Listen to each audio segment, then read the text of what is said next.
Hey guys. Okay, so when it comes to non-residential developments, and when I say non-residential developments, I mean industrial and commercial developments, the biggest design restriction, 99% of the time, will always be car parking, especially if you're trying to retrofit an existing building, a building that was developed or built back when parking was not such a political hot potato issue, back when the parking requirements were actually a lot more lax.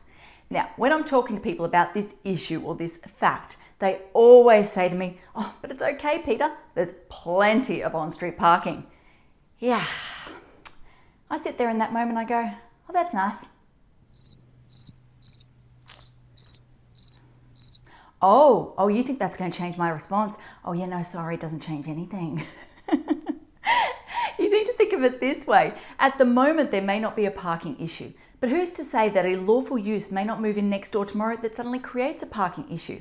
Council can't be assured that that existing scenario or situation is going to remain in place forever and a day. They need to account for these potential variables because they do happen.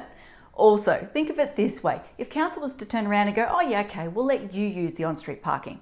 And the next person comes along, okay, yeah, we'll let you guys use the on-street parking too. What about the third person, the fourth person, the fifth person? There is not enough car parking to go around for everyone to share. So they can't favour, let's just say, the first cab off the rank. They need to make sure it's fair across the board. So you always need to ensure that your development can operate self-sufficiently. What am I trying to say here? That it is self-sufficient. It can be contained within the bounds of the allotment property. What am I trying to say here? I need a coffee. You need to make sure you can stay within your allotment boundary. You can operate in that self-sufficient little bubble without relying on public assets, public land. I got there in the end. Okay, that covers everything that I want to talk about today.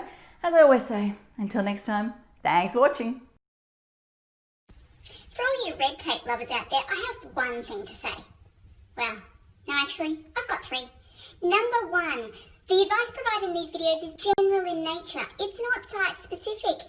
You would be a silly Billy to go and make financial decisions based on this advice without first checking with the town planner. Don't be a silly Billy. Number two, Brisbane town planning is in no way linked to Brisbane City Council. The views expressed in these videos are my own, not council's. So if you don't like them, blame me, not council. Number three, what was my number three? Oh yeah, the views expressed in these videos are accurate at the time of recording. If you're watching this video back 10 years from now, the views may not be so accurate. That's all.